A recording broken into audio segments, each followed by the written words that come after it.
যোৰহাটত মুখ্যমন্ত্ৰীৰ বিশেষ নিৰীক্ষণ কোষৰ অভিযান মৰিগাঁৱত কৰ্মৰত বেদব্ৰত শইকীয়া নামৰ বিষয়াজনৰ ঘৰত অভিযান চলাইছে মৰিগাঁৱত কৰ পৰিদৰ্শক ৰূপে কৰ্মৰত বেদব্ৰত শইকীয়া আৰু সেই বেদব্ৰত শইকীয়াৰ বাসগৃহতে মুখ্যমন্ত্ৰীৰ তদাৰকী কোষে অভিযান চলাইছে মুখ্যমন্ত্ৰীৰ বিশেষ নিৰীক্ষণ কোষে পুৱাৰে পৰা এই অভিযান চলাইছে যোৰহাটত বেদব্ৰত শইকীয়া নামৰ যিগৰাকী কৰ বিষয়াৰ ঘৰত অভিযান চলিছে তেওঁ মৰিগাঁৱত কৰ্মৰত বুলি জানিব পৰা গৈছে তেওঁৰ বিৰুদ্ধে অভিযোগ লাভ কৰিছিল মুখ্যমন্ত্ৰীৰ বিশেষ তদাৰকী কোষে আৰু তাৰ পিছতেই তেওঁলোকে আজি পুৱাৰ ভাগৰ পৰা অভিযান চলাইছে আৰু পুৱাৰ ভাগৰ পৰা চলা অভিযানত হয়তো বহু তথ্য পাতি সংগ্ৰহ কৰিছে তদন্তকাৰী দলটোৱে মৰিগাঁৱৰ কৰ্মৰত এগৰাকী বেদব্ৰত শইকীয়াৰ বাসগৃহটোৰ দৃশ্যাংশ আমি আপোনালোকক দেখুৱাইছোঁ যোৰহাট চহৰৰ মাজমজিয়াত থকা এইটো বাসগৃহত অভিযান চলিছে আৰু তেওঁৰ বিৰুদ্ধে বহু অভিযোগ আছে সেই অভিযোগৰ ভিত্তিতেই কৰ পৰিদৰ্শকগৰাকীৰ ঘৰত অভিযান চলিছে আৰু যোৰহাটৰ সেই বাসগৃহটো পুৱাৰে পৰা মুখ্যমন্ত্ৰীৰ বিশেষ নিৰীক্ষণ কোষৰ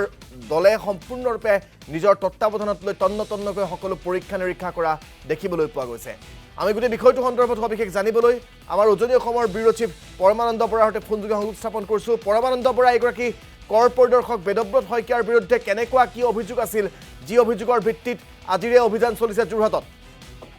নিশ্চয়কৈ ৰাজীৱ চক আচলতে CM ভিজিলেন্সৰ এটা অভিযান চলিছে আৰু এই গোটেই অভিযানটো পুলিবৰ থানাৰ অন্তৰ্গত যিজন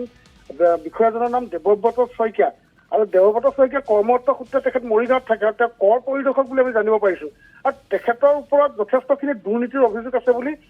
কিছু তথ্য লাভ কৰিছোঁ আৰু যাৰ পৰিণতিতে CM ভিজিলেন্সৰ দলে এটা প্ৰায় 6জনীয়া এটা দলে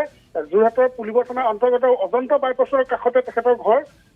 বাইপাছৰ আৰু তেখেতৰ ঘৰত পুৱাৰ ভাগৰ পৰা অভিযান চলিছে আৰু এই মুহূৰ্তত আজি আমি যিটো কথা গম পাইছোঁ যে তেওঁৰ ঘৰৰ যিটো লকাৰ এই লকাৰটো ভাঙিবৰ কাৰণে ইতিমধ্যে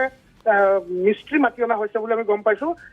বিশেষ মিস্ত্ৰী মাতি অনা হৈছে লকাৰ ভাঙিবৰ কাৰণে কাৰণ যথেষ্ট নিশ্চয় এনেকুৱা ধৰণৰ কথা আছে যে যিহেতু তেখেত কৰ পৰিদৰ্শক কিছু কৰ পৰিদৰ্শকৰ বাবে তেখেতে যথেষ্ট কাৰোবাৰ পৰা ধন লোৱাৰ কিছু অভিযোগ থাকিব পাৰে বা তেখেতে কিছু বৃহৎ পৰিমাণৰ ধন তেখেতৰ ঘৰত লুকুৱাই ৰখাৰ অভিযোগ থাকিব পাৰে বা